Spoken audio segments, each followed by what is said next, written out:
Hello, my name is Jessica Cronkleton. I'm a licensed marriage and family therapist, licensed clinical professional counselor, certified alcohol drug abuse counselor, EMDR approved consultant, EMDR trainer in training, and a bunch of other stuff. This video is actually a follow-up to my previous video, how to successfully prepare for an EMDR basic training group consultation call with me. So that was part one. I decided to do a part two because nearly 500 of you all checked out that video. I got a lot of great feedback. A lot of people watched that video before they did consultation calls with me, and participants have been sharing that video was very helpful in helping them build confidence, to know what to look forward to with the call, just to kind of help them get ready. And so I decided to do a part two to share just a couple of other things that I've learned through the years doing hundreds and hundreds of consultation calls with participants all around the world. These are just some things that I've learned that I want to share with you all. So a little bit about me. Let's see here. Like I said, I'm a licensed marriage and family therapist, licensed clinical professional counselor, certified alcohol drug abuse counselor. I am currently licensed to practice in Indiana, Missouri, and Illinois, and I actively see clients in all three states. I completed my EMDR basic training through EMDR Consulting in 2017. And it's a funny story. I always tell it. I thought EMDR was a scam originally. And this just sounds kind of weird, right? But when I did my basic training, I remember opening my eyes and I was like, oh my gosh, this really does work. And after that, I was really into it. But then it took me about a year to really get into utilizing EMDR, because as a person of color, I hadn't really seen any people of color using EMDR. I didn't really see any participants on the videos back then. That's all that's changed now. But back then, that's where I was at. And I was really afraid of like messing somebody up. Someone's brain was going to fall out. So it took me about a year to kind of work through some of those things. I went and got my own EMDR therapist. And now here I am. I'm about to be a trainer myself, working towards becoming a trainer. So anything is possible here. So, but as far as my additional specialized training in terms of EMDR, I have completed specialized training working with first responders, treating complex trauma, substance abuse, behavioral addictions, combining EMDR, play therapy, and Sandtray. So like I said, I love EMDR, I love doing it, and I really like to integrate the intersection of things. I would consider myself to be a trauma-informed, attachment-based therapist. My private practice is in O'Fallon, Illinois. But I also see people online as well. And one of the unique things about me is I specialize in working with kids, teens, adults, couples, families, and groups. Usually people specialize in like one or two areas, but I kind of like to mix it up. Also, I have ADHD. It's like my superpower. And I really love to look at patterns, how things flow together. And I found being an effective EMDR child therapist has also helped me to be effective couples therapist, if you get where I'm going with that, and so on and so forth. And so I really like to kind of mix things up. And really it's just helped me. I found it to be fun and interesting, and I love doing it. Some other unique things about me, like I said, I'm an EMDR consulting trainer in training. I've completed over 50 basic trainings in the last about 2 years. So online, in person, so 2-part, 5 days, you name it, I've done it. And I really love this work. I've been to 7 states. I really enjoy it. I've coached for 9 EMDR basic trainers through EMDR Consulting, including Roy Kiesling. And like I said, I just have a drive for this work. I really love it. I'm very passionate about it. And it's really cool to be able to have work with so many people in the field, because I take from what I learned from them and integrate that into the work that I do. And then I get to share that with you all. So it's been really helpful. It's a cool experience. I am also an area clinician for the Drug Enforcement Administration. So if you're familiar with the DEA, I'm an EAP therapist for them. And the cool thing about working with the federal government is that once you're in, you can practice in states that you're licensed in, but also ones that you're not, provided that you are seeing their clientele. So employees of the DEA and their families, I can see them all over. So that's really cool. I also have a secondary contract with them that required a really deep security clearance, but I made it through that. And so I'm able to go into the DA facilities and provide mental health training for them. So that's pretty cool. I also am able to provide, let's say if a crisis happened or something, to provide CISM trainings for them, not training, CISM. So debriefings, diffusings, things like that. And that also can help me identify who may need extra support. Maybe someone needs a CID or extra support via therapy. And so that's just another way for me to connect with them and support them in the work that they do. I'm also an Adverse Childhood Experiences Master Trainer. So ACEs is something I really love to talk about. It's something that I integrate on all my consultation calls. It's something that you do see in our manual, and I think you will see it becoming more a part of our manual in terms of recognizing ACEs and the importance of them and helping the work we do and understanding negative, positive beliefs / cognitions, things like that. So that's something I do talk about and I'm very passionate about because I think it's important. Like I said, I've provided consultation for hundreds and hundreds of participants. And this is because I really love this work. EMDR is my jam. I do consultation calls 6 days a week. I do basic training. I have people doing certification with me. I have people working towards becoming approved consultants. I really love this work and it's meant so much to me.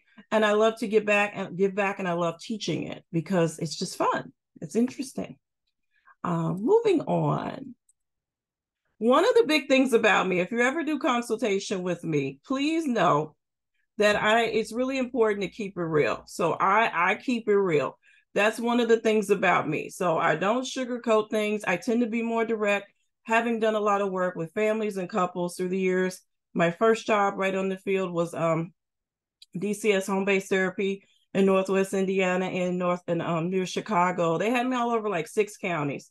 But because of that work, I really just learned how to be with people and to work with children and families in crisis. And one of the things that I learned very quickly is that they don't like fakeness. They want you to be real with them. They just don't have time for that. And I'm not like that either. So when I'm on a call, I will ask you questions. I will question you. Why did you choose to do EMDR, standard EMDR versus contained or EMD? I may ask you those questions. And when I give you feedback, just know that's just how I am. I do everybody like that. This works really well for some people, others not so much. But I feel like when we're doing this work, when we're doing trauma-informed therapy, like this is serious work. So just know when you come to my calls, this is not like someone said one day, I felt like this should just be a break in my day. Consultation is not just a break in your day. Yes, we have fun. We get to know each other better and all those things, but it's real. This is real life. We're dealing with real life issues. So take it seriously, show up prepared, things like that. You'll get a lot more out of the call. So just something to think about. This is a no judgment zone. When I do consultation calls, as I said, I was there myself. It took me like 2 years to complete my basic training because I didn't finish my calls because I was so nervous about doing EMDR and lack of support and just a bunch of stuff. But I don't judge anybody else for going through similar or different experiences. So if you're almost to your year mark and you haven't done your calls yet and you're just trying to show up and get this done, I'm not going to judge you. There's a no judgment zone. Everybody's here to learn. So put that aside. Don't worry about being judged. I may ask questions, but it's to help you learn. But it's not because I'm trying to judge you, who you are, or where you come from, because I don't know your story. And again, this is all about being curious, helping you figure out, overcome whatever barriers that may be presenting so that you can do the best job that you want to, right? Because if you sign up for this training, my impression is that you want to be here and you want to learn, hopefully. Resources. So a lot of the reason that people come to see me is because I am the resource queen. I grew up in poverty. And one of the things I learned really quick about growing up in poverty is that you learn how resources can make a difference. So the resources at Christmas time may make a difference between us having a basket of things to eat, between the kids having toys and clothes and different things on Christmas Day, or maybe not having those things. So resources are very important. So if you do a consultation call with me, just know that if you can, try to do it from a laptop or like or something like that, a computer. That makes it easier because I like to throw things in chat. And then so if someone asks a question about addiction, I'll just throw it in chat. And then you can save it in a file. And I've had people over the years say, hey, Jessica, I'm not doing your calls anymore. I completed, but I just want to let you know that I'm still using all those resources. And I love to hear it. Or they'll say, by the way, I haven't seen you in a year, but I have a question. Do you have any resources on blah, blah, blah? If I have it, I'll share it with you because resources to me are not meant to be hoarded. They are meant to be shared amongst us. And that's how we get better.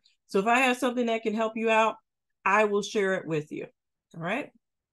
Next, case conceptualization. This is really important. This is a way specifically that I do cases. So if you're on a call, you can ask questions about from the basic training, the manual. There's been like 10 manual changes in the last 2 years. I've got them all up here and somewhere on my computer. So I should be able to answer them given that I've done like over 50 basic trainings, hopefully. So if you want to ask those types of questions, that's cool. What are you doing to get your 10 hours? All those questions are fair game. The other thing is sometimes people like to ask questions about specific cases that they're working on, cases they're having challenges with, cases they're just trying to figure out, how the heck do I even get started here? So one of the big things that I like to do, this is a specific way that I found to do this. I was trained in what's called functional family therapy in the past. It's an evidence-based therapy that they use with families involved with DCS. These are like youth where they're at risk, where they've been involved in the system, been in juvenile probation, different things, but it's highly effective. And I was trained in that, love doing that. And every Thursday for 2 hours, we would get together and do case conceptualization and really just talk about cases.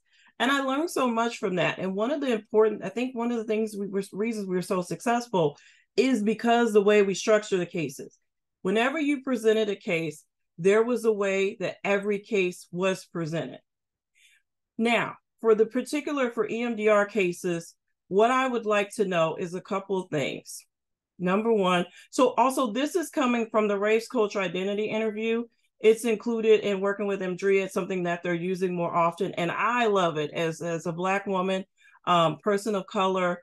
I can tell you how important race culture identity is to the work that we do. But I think it's more so catching on now that we need to ask these questions. We need to be more aware of this information because it can help us identify strengths, potential blocking beliefs, potential negative, positive beliefs / cognitions, all these things.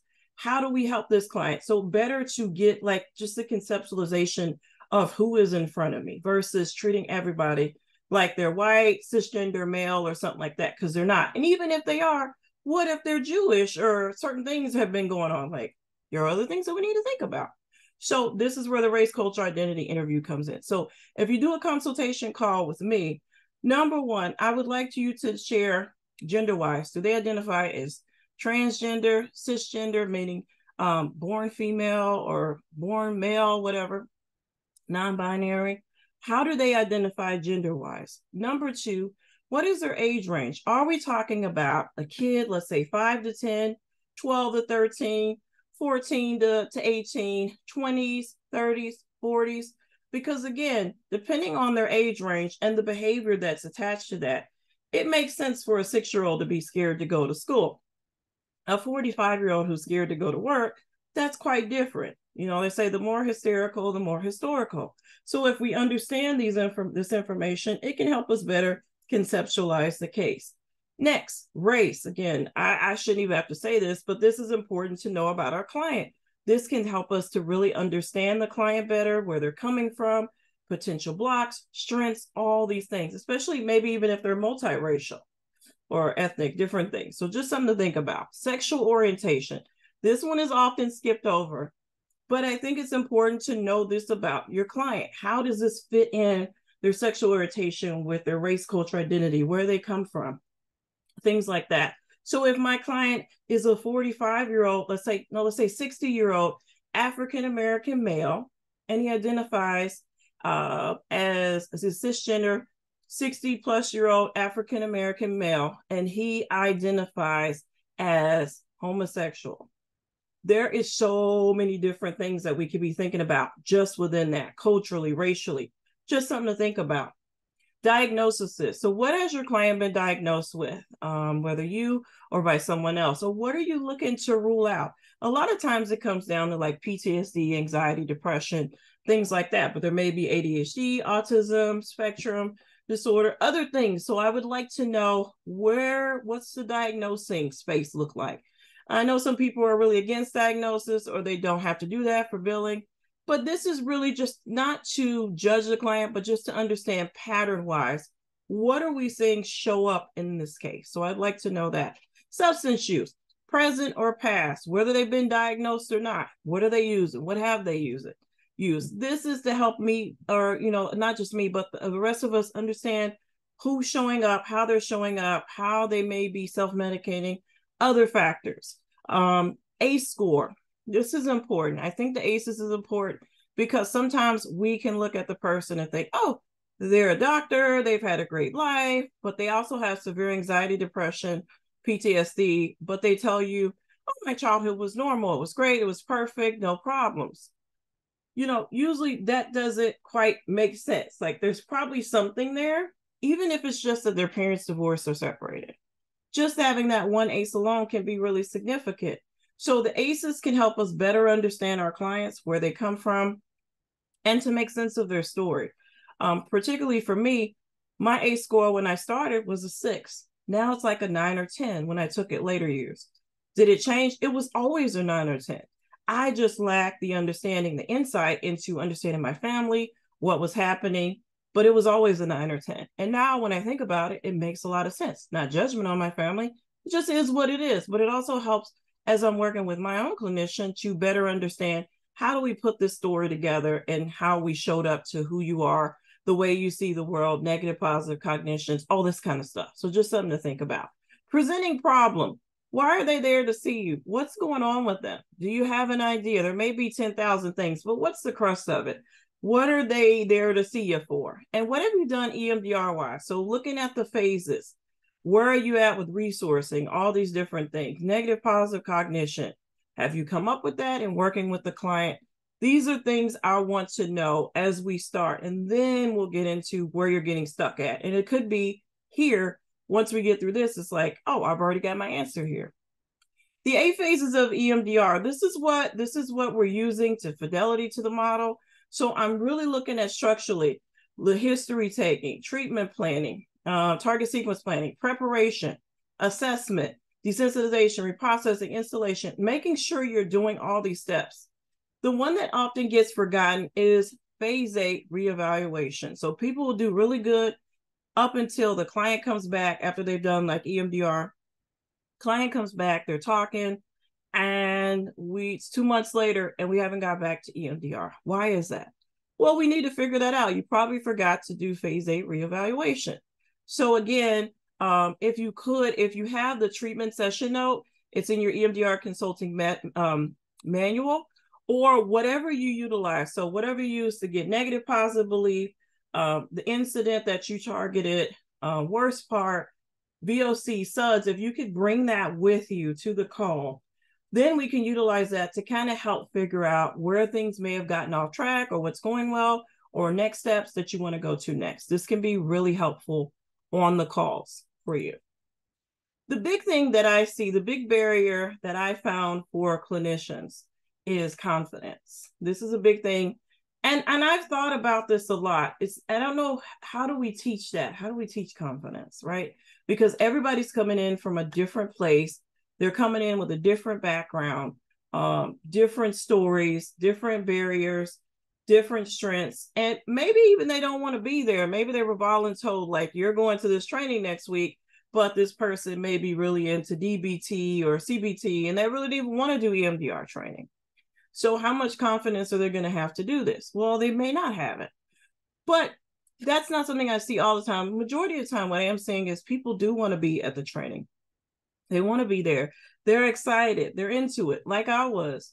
But when you come to the training, if you've been doing this a while, or even if you're new, this is like a learning curve here. You don't just jump in and boom, you got it. There is a lot to learn, and you are going to make mistakes, right? So I think believing in yourself, that you can do it, that you can learn, and trying it out, being willing to take that next step is going to be really important. Listening, following the scripts, not feeling like you got to know it all the first day, because we don't expect that. You're new, and that's okay. And so you can ask questions. We love that. Let us know how it's going. Excuse me. If you're struggling, excuse me, we'll be there to help you. All right.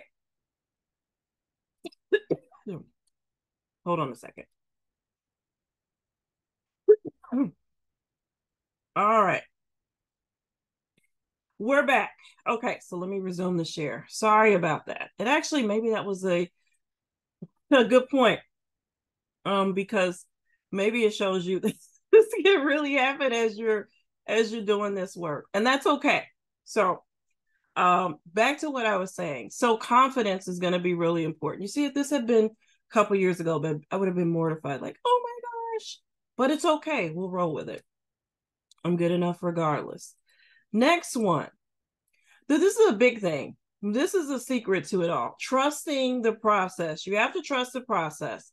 This is something they told me in 2017, and it's something that I still live by. So trusting the process, believing that it can work. Honestly, this is the key.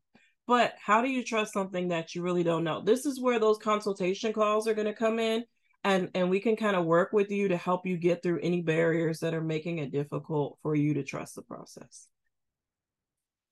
This is a big one that I see.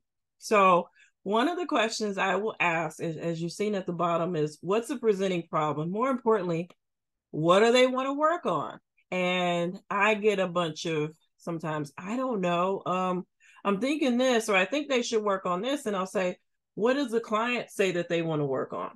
And sometimes they haven't asked the client, they haven't even got to that step. And I think this is important to kind of step back. And we need to ask the client what they want to work on. You know, as we think about goals, and I love SMART goals, they're specific, measurable, attainable, relevant, time bound. So it's going to be really important that you work with your client to find out what they want to work on. Because if my client tells me, you know, I don't want to ever smoke crack again, I can't promise them that. Or I'm coming to therapy to work on my depression, and I want to guarantee that my husband's not going to divorce me. I can't promise them that. Or I want to recover all these memories I think I have from my childhood. I can't promise them any of those things. Now, we can work on, you know, some grief and loss issues or things that have happened to them. And hopefully we can address those things. But I can't promise them that, you know, as a guarantee that any of these things are going to happen. It just doesn't work like that. And so getting specific about what they want to work on to make sure it is realistic, to make sure it is something we can work on. But also, maybe we determine through that process that maybe this isn't what, like, someone's trying to push them, but that's not something they're interested in. So as I get a call that the guy is calling me and saying, well, my wife is saying that I'm an alcoholic and she's going to leave me if I don't get help. So I need therapy.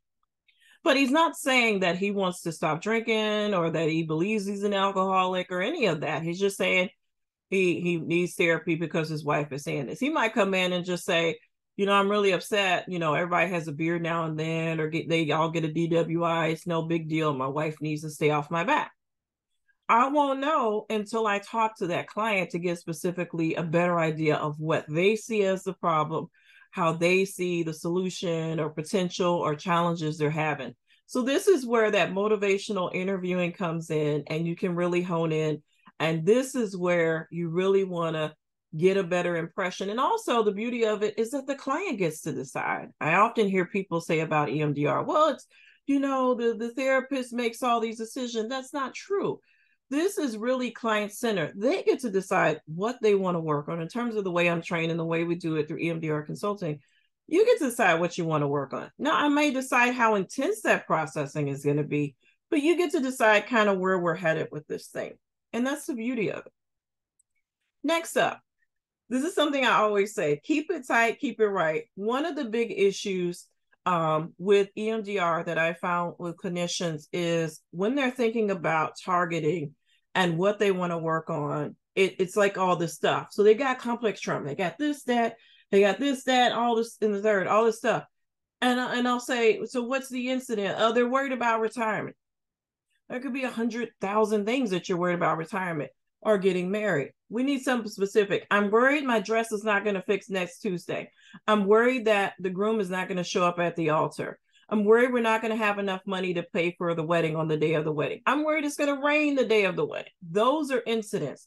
And if you don't fit your dress, or if you don't have enough money to pay for the wedding on the day of the wedding, what would that say or mean about you? There's some other ways we can do it, but in specific, getting tighter in there, if that's where we're headed with this particular incident, Let's get clear about where we're headed. Again, there are many ways you can do it, somatic processing, but particularly if you're headed this route, let's get clearer about where we're headed with this thing. That's going to be important to help us figure out negative, positive belief, cognition, whatever you want to call it.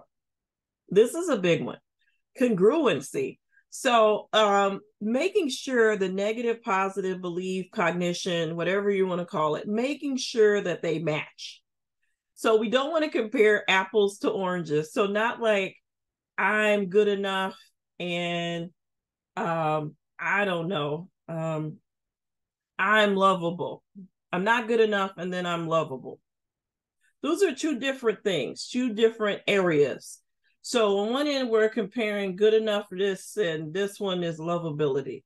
These are two different things. They're not the same. So we literally could end up with somebody that has a SUDS of a 10 or a 9 and a VOC of 7. How? Because we're not comparing the same thing. So maybe you want to go with I'm not good enough, I am good enough, and I'm not lovable, I am lovable, so that they match, so that where we're at is congruent. This is something I really teach on the call. For some reason, this is getting missed by a lot of people. Also, the follow-up to this would be making sure your positive belief is realistic, adaptive, and true. So again, realistic, adaptive, and true. I learned that from Paula Harry. So EMDR loves a rat. So your positive belief needs to be realistic, adaptive, and true. So someone might say, well, I'm a bad bitch. Okay. Right.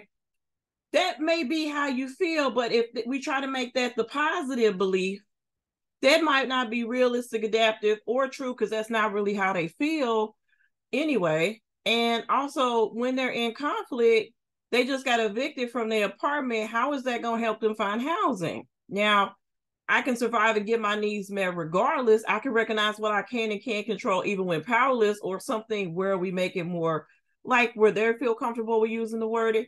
But we want to make sure that, or, you know, not something like everybody, nobody likes me, I'm unlovable, and then everybody loves me.